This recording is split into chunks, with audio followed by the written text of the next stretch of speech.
Muy bien, buenas noches, tomen sus asientos, bienvenido a nuestro estudio bíblico. Una vez más vamos a abrir nuestras Biblias en el Evangelio según San Lucas, el capítulo 1. Apenas estamos comenzando un estudio de este Evangelio de tanta importancia para cada uno de nosotros. El deseo es aprender lo que dice la Biblia sobre la vida de Jesús. Y actualmente estamos en la segunda parte de un estudio sobre María. La vez anterior le dimos una mirada bíblica a María, la madre de Jesús, y al hecho de que ella fue muy favorecida por Dios, literalmente llena de gracia, no como alguien que dispensaría gracia, sino como alguien que recibió gracia del Señor. Hemos aprendido que ella es un ejemplo de la fe, no el objeto de nuestra fe. Y esta noche lo que queremos hacer es examinar a María en la historia y ver lo que podemos aprender de ella. Hay mucho, ¿qué diría yo? Mucha tradición. Hay mucha especulación, hay muchas leyendas y cosas así, pero el objeto que tenemos nosotros es ver estrictamente lo que dice la Biblia. Cada iglesia, cada denominación tiene sus tradiciones, sus ideas, etcétera, pero la única autoridad absoluta que tenemos en la vida es la palabra del Señor, divinamente inspirada por Dios mismo. Ahora, aquí vamos a leer un pasaje, comenzando en Lucas, el primer capítulo, el versículo 26. Al sexto mes, el ángel Gabriel fue enviado por Dios a una ciudad de Galilea llamada Nazaret, a una virgen, desposada con un varón que se llamaba José, de la casa de David, y el nombre de la virgen era María. Y entrando el ángel en donde ella estaba, dijo: Salve, muy favorecida, el Señor es contigo, bendita tú entre las mujeres. Mas ella, cuando le vio, se turbó por sus palabras y pensaba qué salutación sería esta. Entonces el ángel le dijo a María: No temas, porque has hallado gracia delante de Dios, y ahora concebirás en tu vientre y darás a luz un hijo, y llamarás su nombre Jesús. Este será grande y será llamado Hijo del Altísimo, y el Señor Dios le dará el trono de David su padre, y reinará sobre la casa de Jacob para siempre, y su reino no tendrá fin. Entonces María dijo al ángel: ¿Cómo será esto? Pues no conozco varón. Respondiendo el ángel le dijo: El Espíritu Santo vendrá sobre ti, y el poder del Altísimo te cubrirá con su sombra, por lo cual también el santo ser que nacerá será llamado Hijo de Dios. Y he aquí tu parienta Elisabet, ella también ha concebido hijo en su vejez, y este es el sexto mes para ella, la que llamaban estéril, porque nada hay imposible para Dios. Entonces María dijo: He aquí la sierva del Señor, hágase conmigo conforme a tu palabra. Y el ángel se fue de su presencia. En aquellos días, levantándose María, fue deprisa a la montaña, a una ciudad de Judá, y entró en casa de Zacarías y saludó a Elisabet. Ahora, la primera cosa que tenemos que hacer es entender el contraste entre la realidad de María, María de la historia, María de la Biblia, y la María del arte y la teología de la Edad Media. En primer lugar, la imagen que vemos en el arte religioso no es verdadera, es un símbolo. O sea, muchas veces ni la intención fue una pintura que sea una representación realista de María. En estas representaciones muchas veces vemos a María como una mujer de 30 años o más y la vemos vistiendo ropas reales, con cabello perfecto, muchas veces cabello rubio, una corona de oro y un nimbo. Esta es la imagen que muchas veces tenemos de María. Pero la María de la Biblia, la María a quien conocemos aquí, que vivía no en el año 1300 ni 1500, sino que vivía en el primer siglo, en Palestina. Esta María en este momento es una virgen. Pero la Biblia nos enseña que no permanece virgen después del nacimiento de Jesús. Por ejemplo, guardando nuestro lugar aquí en Lucas, vamos a buscar Mateo capítulo 13, el versículo 55. Mateo capítulo 13, el versículo 30 o 55.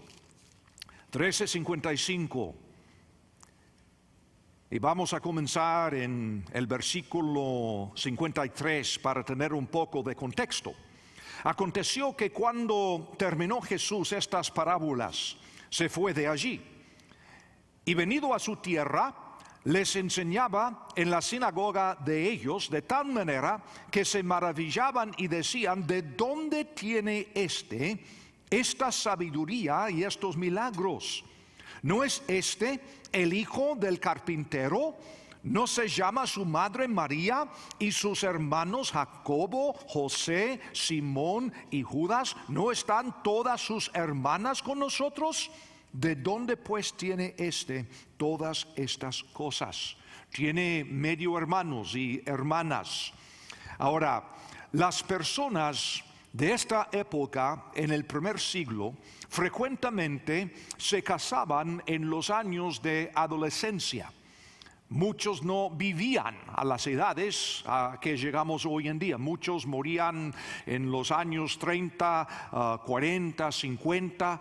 Muy pocas personas vivían hasta tener 60, 70 años o más. Y por eso la mayoría se casaban en su adolescencia. La mayoría de los estudiosos bíblicos opinan que María tendría máximo unos 13 o 14 años cuando esto le pasa. Imagínense. O sea, no es una mujer madura de 30 años, es una jovencita. Máximo tendrá 13, 14 años. Algunos dicen que posiblemente 12 años de edad. Y que José era varios años mayor que ella, según la costumbre del día. Y ellos probablemente se habían conocido por toda su vida, porque son de la misma aldea, Nazaret. Y sin duda sus familias habrían acordado un matrimonio entre ellos, como suelen hacer en estas tierras hasta el día de hoy. Y según lo que nosotros hacemos muchas veces en la América Latina, habrán celebrado el compromiso en el hogar de uno de ellos con una ceremonia sencilla.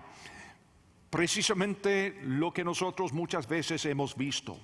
Porque como digo, ella era de Nazaret, un lugar en medio de la nada. Nazaret, una aldea de un solo pozo, hasta que hemos identificado el pozo el día de hoy, siempre está allí, pero con un solo pozo. Eso nos dice que Nazaret es una aldea más pequeña que nuestro estacionamiento. Fíjense, tan chiquita esta aldea, a lo sumo tendría un par de cientos de personas, cuando mucho 400 personas. Este es el mundo de María. María no es de Jerusalén, no es de Judea.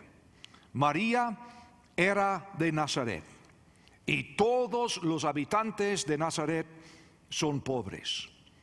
Y esto lo sabemos por el sacrificio que ella y José ofrecen en el templo cuando Jesús fue circuncidado. Ofrecen palomas, el sacrificio de pobres, es decir, no tienen nada. Ella es una chica campesina con vestimenta sencilla que lleva agua del pozo de la aldea a su casa. Su casa de 500 a 700 pies cuadrados. O sea, su casa aproximadamente el tamaño de 2 habitaciones de hotel típicas en este país hoy en día, imagínense. Así es la casa típica de aquel entonces, sin agua corriente, ni electricidad, por supuesto, calentada por madera, y a pesar de lo pequeña de la casa, por las noches una parte la ocupaba el ganado de la familia. Qué increíble, pero así es el mundo de María. Es decir, que María probablemente era analfabeta y caminaba sobre veredas de la tierra con pies sucios, calzando sandalias, y en lugar de sentarse en un trono, ella se sentaba sobre un taburete junto al fuego. Esta es la María de la Biblia. En versículo 27 dice: a una virgen desposada con un varón que se llamaba José, de la casa de David. José es de la casa de David, descendiente del linaje real. Pero cuidado, descendiente del linaje real, pero en el mismo sentido que quizá algunos de ustedes pueden trazar su genealogía hasta el rey Juan Carlos de España por medio de su primo 14º político, ¿verdad? Así es José. Y Jesús, a pesar de eso, probablemente tuvo un tío adinerado, como algunos de nosotros. Bueno, yo no, porque no tengo tíos, pobrecito yo. Pero Jesús sí tenía un tío adinerado, porque muchos creen que José de Arimatea, probablemente el hombre más rico en Palestina, es tío de Jesús, o primo posiblemente, no lo sabemos. Pero lo que pretendo decir es que María, la María de la historia, es un ejemplo asombroso de lo que es la madurez espiritual. Ahora, imagínense ustedes, María sin duda estaba planificando su matrimonio, como cualquier chica de 13, 14 años está pensando en su matrimonio. A lo mejor no tenía revistas con fotos de novias y todo lo que tiene una chica hoy en día, pero de acuerdo a su cultura, de acuerdo a su pueblo, ella estaba pensando en su boda, pensando en aquel día, muy emocionada y me imagino también muy nerviosa. Esta es la realidad. Cuando de repente Dios cambió el libreto de su vida totalmente. Y aquí tenemos lo maravilloso en cuanto a ella. Ella estuvo dispuesta a aceptarlo. Aunque ella sabe seguramente que ello le costaría su reputación, sus planes futuros y posiblemente hasta su vida. Porque durante el resto de la vida, los rumores en Nazaret son horribles. Cuando Jesús andaba en su ministerio, en una ocasión los hombres de su ciudad le dicen: al menos sabemos nosotros quién es nuestro padre. O sea, como para decir que su mamá es una ramera y no sabes quién es tu padre verdadero. Si uno es de una pequeña aldea, pues sabe cómo es la vida y cómo son estas cosas.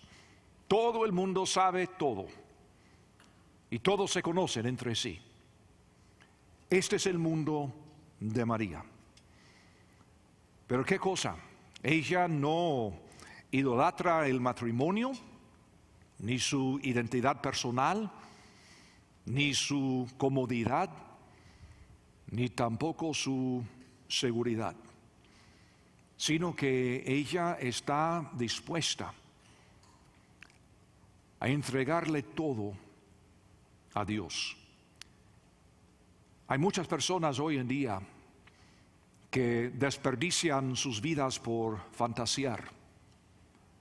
Muchos que son personas casadas, digo quizá la mitad de las personas casadas desearían estar solteras. Y la mitad de las personas solteras desearían estar casadas. Y así pasamos las vidas. Pregunto si tú y yo estamos dispuestos a entregarle a Dios el libreto de nuestra vida, como María. María, una jovencita increíble, de una madurez, de una profundidad incalculable. Esta es la María de la realidad. O sea, por un lado, en algunos sectores tenemos a María como un símbolo nada más, como casi en algunos casos una diosa, como corredentora. Por el otro lado, en muchas iglesias protestantes, evangélicas, la ignoramos, porque no queremos ir a un extremo, pero vamos al otro. Y como siempre, la pregunta es, ¿qué nos enseña la Biblia? ¿Cómo es la realidad de esta mujer tan magnífica como es María? Dios puede usar a cualquier persona, en cualquier momento y en cualquier lugar. Dios toma a una jovencita, adolescente, en el medio de la nada y la destina a ser madre del Mesías. Imagínate. Luego de mencionar a Teófilo, el rey Herodes, Augusto César y otros más, el autor de este evangelio, el doctor Lucas, empieza a contarnos la historia de Jesús. Pero lo que Lucas hace es totalmente radical. Porque Lucas, escribiéndole a Teófilo, el rico que patrocinaba este libro, Lucas le dice a Teófilo: he investigado todas las historias, todo lo que han dicho, todo lo que se ha escrito. He entrevistado a los testigos oculares de Jesús. Y como les dije el otro día, sin duda Lucas hubiera hablado cara a cara con María, ya una mujer de 70 años o más. Y como resultado, Lucas, un no judío, un gentil, escribe este evangelio haciendo algo que ningún otro haría. Porque en este mundo del primer siglo, la mujer no tenía derechos. Sobre todo en una aldea como Nazaret, la mujer se consideraba como una propiedad de su marido y nada más, sin derechos. El hombre que quisiera deshacerse de su esposa tan solo tendría que decir públicamente 3 veces: te divorcio, te divorcio, te divorcio, sin abogado. Es todo. Si no le da hijos dentro de 1 año y medio, 2 años, te divorcio, te divorcio, te divorcio. Ella no puede decir nada. Cuando hablan de genealogías, las mujeres no aparecen porque no cuentan. Si vamos a hablar de algo muy importante, no habrá mujer. Y Lucas, este médico, hombre científico, muy preparado, conocedor de su cultura, dice: Teófilo, te quiero contar la historia de Jesús.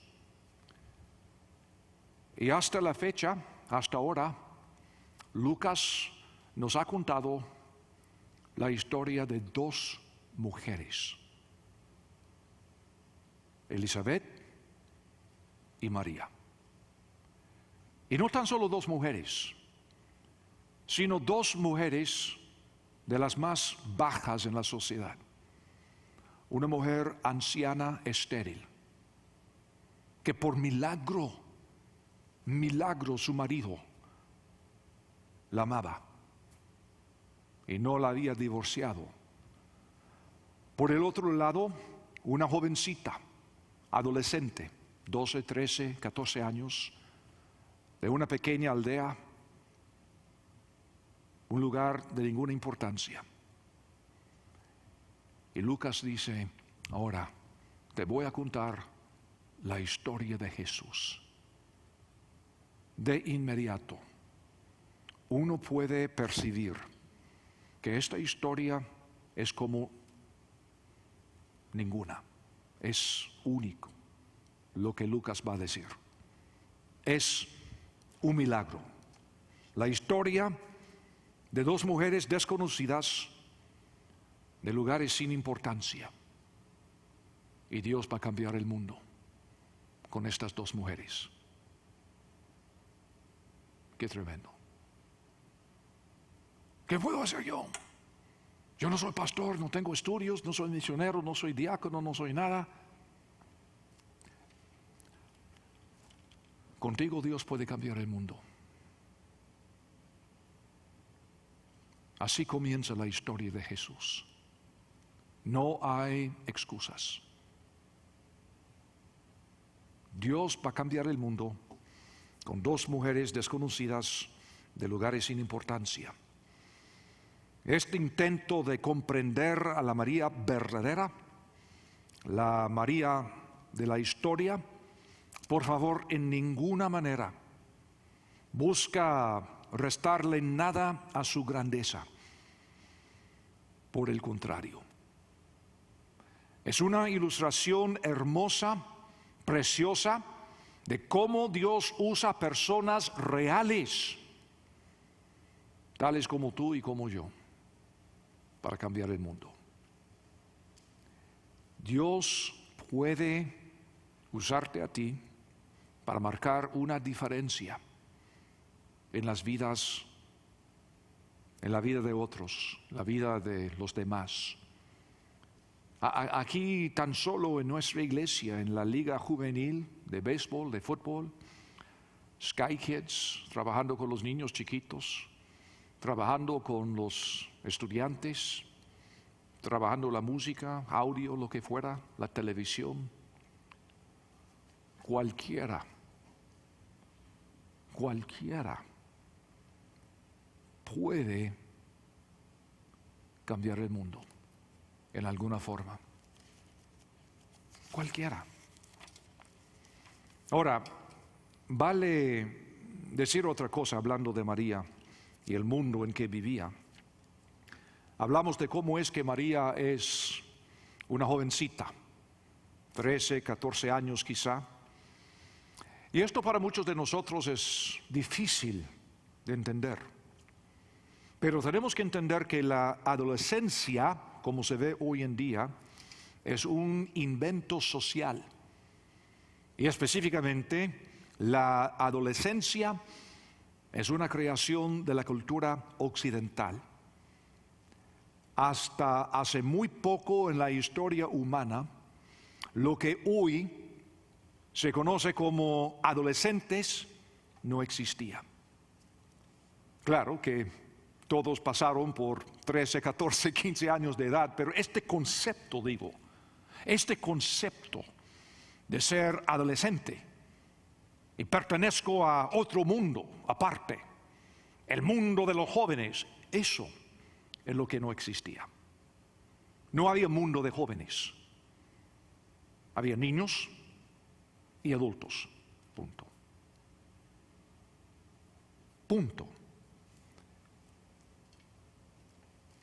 Tan pronto como los niños crecían al punto de poder trabajar físicamente, eso hacían. Al mismo tiempo, empezaban a aceptar responsabilidades de adulto. Estoy viendo a algunos de ustedes que vienen de lugares donde así es hasta el día de hoy. Y con cuidado, porque de alguna forma estás aquí, en este país, mucha oportunidad, mucha ventaja, toda la cosa. Pero hay que entender que sus niños y sus nietos están moviéndose en un mundo que no es como el tuyo, es otro. En algunos lugares las reformas de los inicios del siglo XX, el siglo pasado, prohibían el uso de mano de obra infantil y exigían educación hasta niveles de escuela secundaria, y por eso todo esto prolongó los años necesarios para que una persona llegara a la edad adulta. Y por eso de repente en la historia tenemos esta época que llamamos hoy en día la adolescencia. La persona ya no es niño, niña, pero todavía no ha llegado a ser adulto, entonces está en medio, en este lugar muy extraño. Ahora, como digo, en tiempos anteriores, un individuo que alcanzara una estatura de adulto a los 13 o 14 años, o sea, la edad de María aproximadamente, estaba lista para trabajar como adulto. Ya era adulto. Por eso, fíjense, cuando uno va al museo, sea el museo aquí en Kansas City o en cualquier lugar, y uno ve obras del oscurantismo, de la Edad Media, de hace algunos siglos atrás, si uno ve con cuidado, no hay niños, solamente adultos pequeños. Adolescentes, olvídate, no hay. Hay adultos y hay adultos pequeños, o sea, personas chiquitas vestidas como adultos, que supuestamente son niños, pero la idea es, tan solo que uno puede caminar y hacer algo, están trabajando. Si uno es del campo, pues a los 6, 5 años de edad está ayudando a sus papás, trabajando con el ganado, haciendo los quehaceres cotidianos en el rancho, lo que fuera. Así es la vida. En la ciudad igual. No había esta cosa que se llama la adolescencia. Pero ahora, hoy en día, los años de la adolescencia se han convertido en algo nuevo, para bien o para mal. Es una realidad, o sea, no lo vamos a cambiar, pero es una realidad. Y eso digo sobre todo para algunos de ustedes que vienen de un fondo más parecido a la cultura bíblica. Y de repente aquí estamos en un lugar que tiene otra cultura y algunos están preguntando, ¿y qué pasó con mis hijos? Pues sin guía de los padres, sin llevarlo a casa, como decimos aquí, sin entender cómo tomar conceptos bíblicos para prepararles, es un tiempo bastante peligroso para los niños, para los nietos. El adolescente ha cambiado nuestro mundo.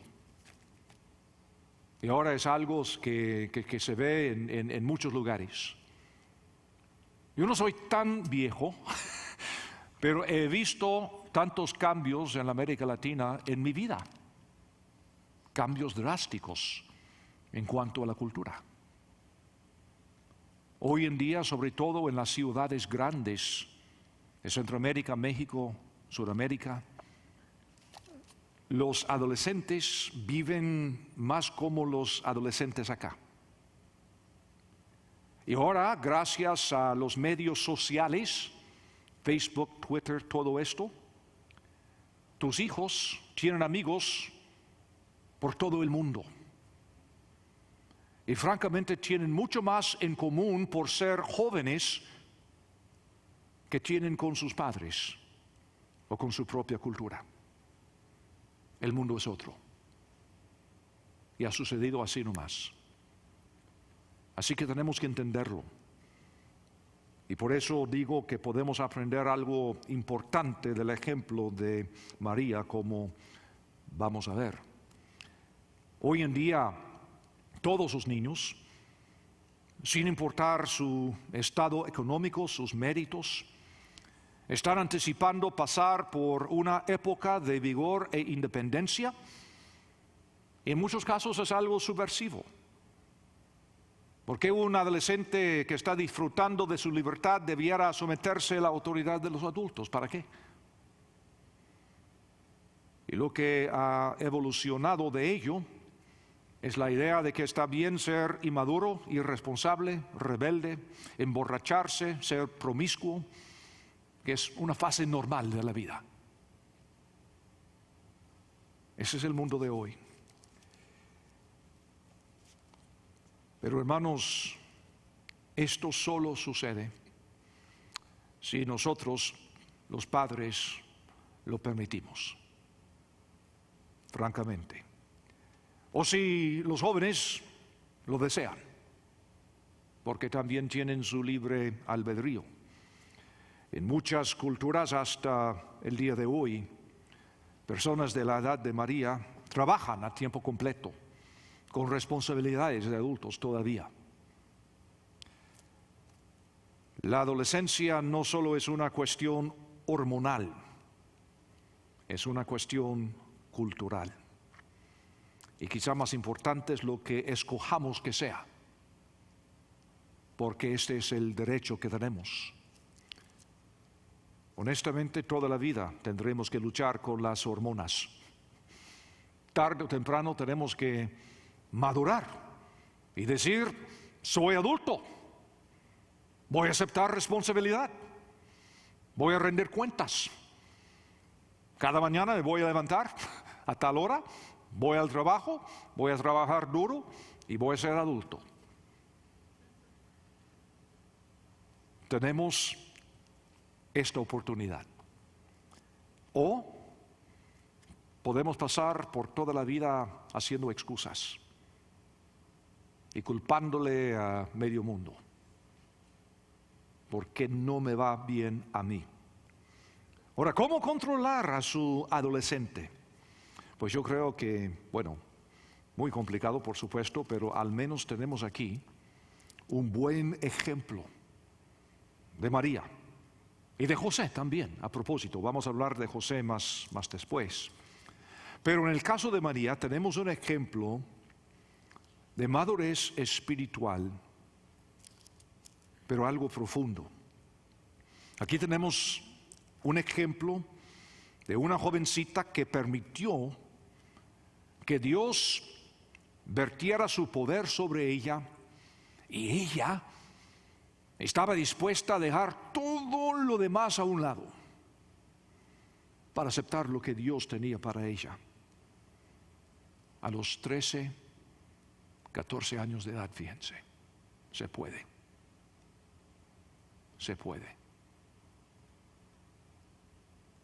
Pero padres, cuando no estamos trabajando con los niños de 2, 3, 4 años de edad, en esta cultura, ya cuando tengan 12, 13, 14 años es muy tarde. Las decisiones que toman en su adolescencia son las decisiones que preparan cuando tienen 3, 4, 5 años de edad. Y cuando nosotros, como padres, como abuelos, no aceptamos nuestra responsabilidad, esto es lo que podemos esperar. No es necesario que uno se comporte de manera extraña. Uno puede ser un adolescente. Claro que sí. O sea, no quiero darles la idea de que para proteger al niño tenemos que quitar al niño de la sociedad y encerrar al pobre en una cárcel, en su cuarto durante 15 años, algo así. No es eso. No, uno puede ser adolescente y ser una persona normal. Sin embargo, hay ciertas partes de la cultura que van en contra del buen desarrollo espiritual. Y es necesario aprender temprano, a los 4, 5, 6 años de edad. Es necesario aprender temprano a nadar contra la corriente Porque si somos seguidores de Jesús, debemos estar nadando contra la corriente por toda la vida. Y es necesario aprenderlo muy temprano. Y muchas veces tenemos la ilusión de que en este país, con todas sus ventajas, pues no es tan necesario. Es aún más necesario comenzar temprano. Aún más necesario. Y hablando con nosotros que estamos aquí, viendo que la gran mayoría son inmigrantes, crear a niños en una cultura extranjera y muchas veces sin el apoyo de la familia extendida, los abuelos, los tíos, los primos que uno tendría en su país de origen, es difícil. Y por eso mucho más tenemos necesidad entonces de la familia de la iglesia. Y por eso el padre que dice, bueno, no hablo muy bien el inglés y por eso solamente vengo y no hago nada fuera de la clase hispana, es un padre que vive en un mundo de fantasía. Porque les digo que sus niños no van a vivir en este mundo si están en este país. Van a las escuelas, hablan inglés. Y aunque nosotros les enseñamos la cultura y las costumbres y toda la cosa, aunque hablamos el español en casa, está bien, pero les digo que la mayoría de sus vidas, sus niños viven en otro mundo. Y tenemos que prepararles. No digo que es malo, ni digo que es bueno, es una realidad. Y no podemos así cerrar los ojos y decir que ojalá que todo salga bien. No va a salir bien. Tenemos que entender que necesitan nuestra ayuda. Y el hecho de que no estamos con las familias extendidas y con abuelos y tíos y primos y todo, con más necesidad. Necesitamos involucrarnos en el cuerpo de Cristo, con personas de otras culturas, porque, oigan, los latinos no son los únicos inmigrantes en esta iglesia. Hay personas de África, de Asia, de Europa, que también están fuera de su contexto. Y por X razón el Señor nos tiene acá, y todos estamos en la misma condición, y podemos ayudarnos unos a los otros. Pero se requiere de nosotros un esfuerzo. Se requiere de nosotros un enlace con el resto del cuerpo de Cristo. Y aunque tenemos el lujo en una iglesia grande de tener estudios en nuestro propio idioma y toda la cosa, traducción simultánea, que bueno, gracias al Señor, muchas veces podemos descansar con una falsa confianza, pensando que estamos bien, cuando en realidad esta es una oportunidad que el Señor nos da para aprender a incorporarnos en la cultura para poder ayudar a los niños y a los nietos. Y esta es la idea. Qué gusto me da cuando veo de vez en cuando algunos de ustedes quitando los inalámbricos los domingos por la mañana. Qué bien. Y no es decir que ya no vamos a hablar el español, no, por eso estamos aquí. Pero es entender que poco a poco vamos aprendiendo, creciendo. Esta es la idea que tenemos. Y María es un ejemplo espectacular de una chica jovencita, campesina, sin mucha oportunidad, que dijo, voy a aceptar lo que el Señor me dé, cueste lo que cueste. Y aprendió a nadar contra la corriente. Porque toda la vida así será. Es decir, en otras palabras, su vida es lo que usted decida hacer de ella.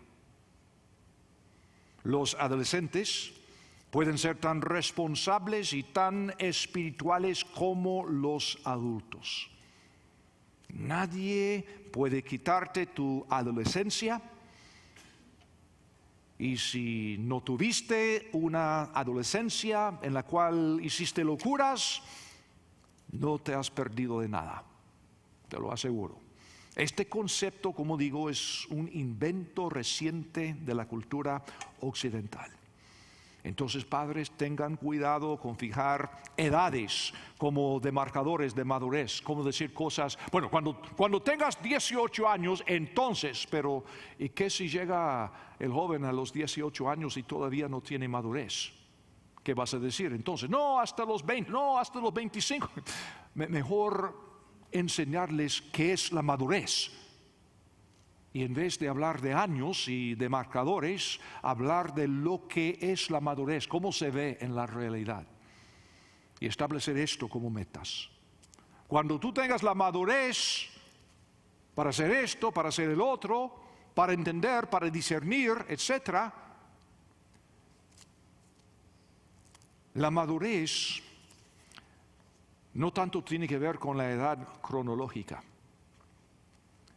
Y la verdad es que en esta iglesia, cualquiera, hay personas que tienen 60, 70 años de edad con la madurez de un jovencito de 14 años.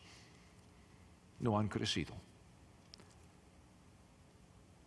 Ahora, yo empecé a trabajar en el mundo de los adultos desde los 12 años. Yo no pasé por esto. Sinceramente, por necesidad, porque mi familia era pobre, a los 12 años de edad yo comencé a trabajar como adulto. Iba a la escuela, pero cada día después de la escuela, después del secundario, después del colegio más tarde, iba a trabajar. No pude participar mucho en algunas de las actividades especiales en la escuela, algunas de las cosas que ofrecen hoy en día. Mis padres no me estaban llevando por todos lados de la ciudad para gimnasia, para danza, para esto, para el otro, porque estaba trabajando. Y sinceramente, no siento que perdí nada.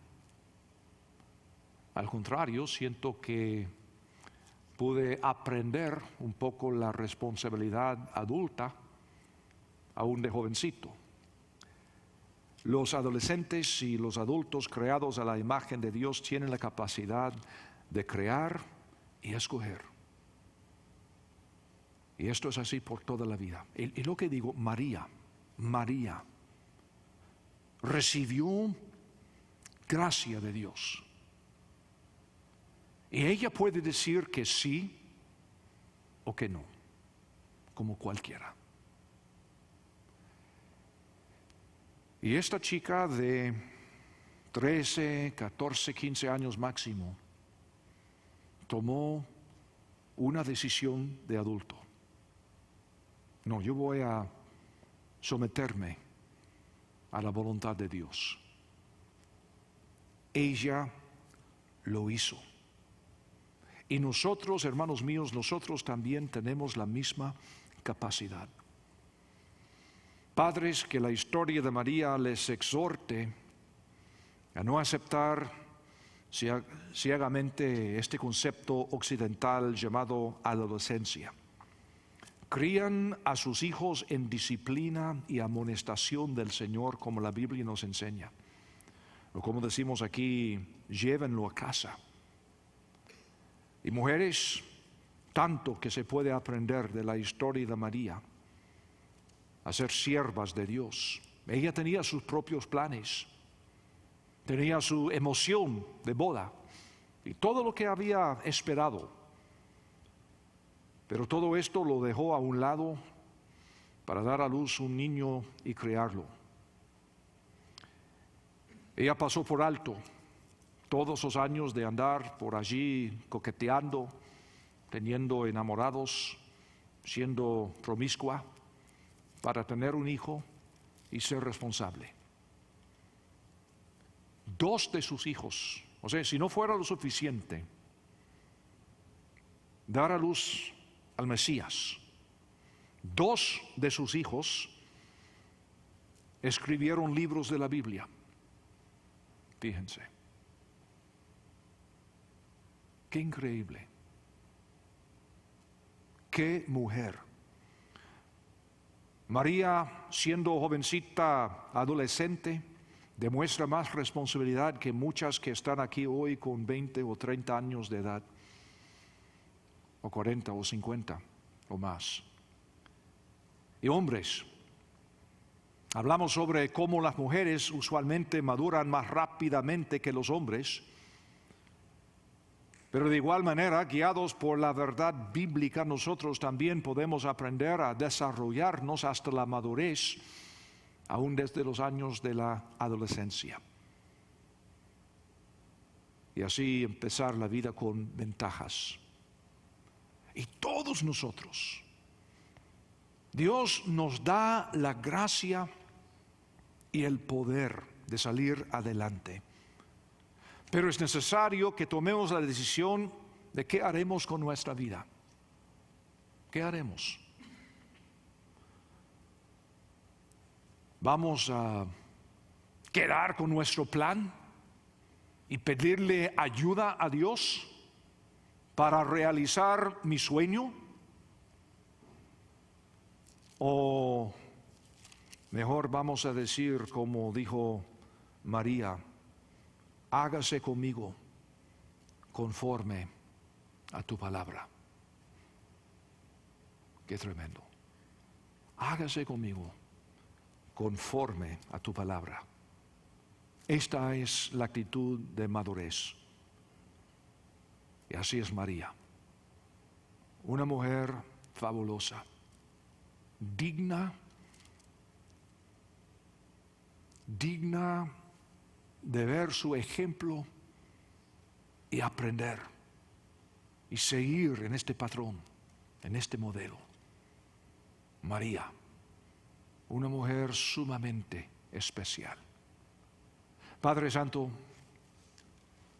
gracias por tu Biblia, por tu palabra que nos rescata de los rumores y las tradiciones y las discusiones y todo esto, Señor. Podemos ver con claridad lo que dice la Biblia. Y te suplico que podamos aprender del ejemplo de esta mujer tan fabulosa que es María. Una jovencita cuando tú, Señor, enviaste el ángel a hablar con ella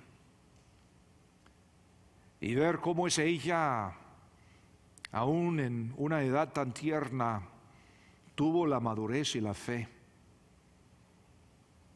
para decir: hágase con tu sierva conforme a tu palabra. Señor, qué increíble que tengamos nosotros la misma actitud. Y Señor, si hay alguien que nos está escuchando o aquí o por forma digital que no tiene la seguridad de su relación contigo, te suplico que hoy mismo pueda reconocer su propio pecado y recibir tu gracia como María recibió tu gracia para entrar en la vida eterna.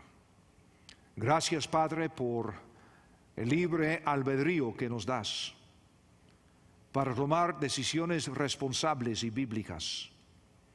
Y te suplico, Señor, que nos uses para marcar una diferencia en la vida de los demás. En el nombre de Cristo Jesús. Amén.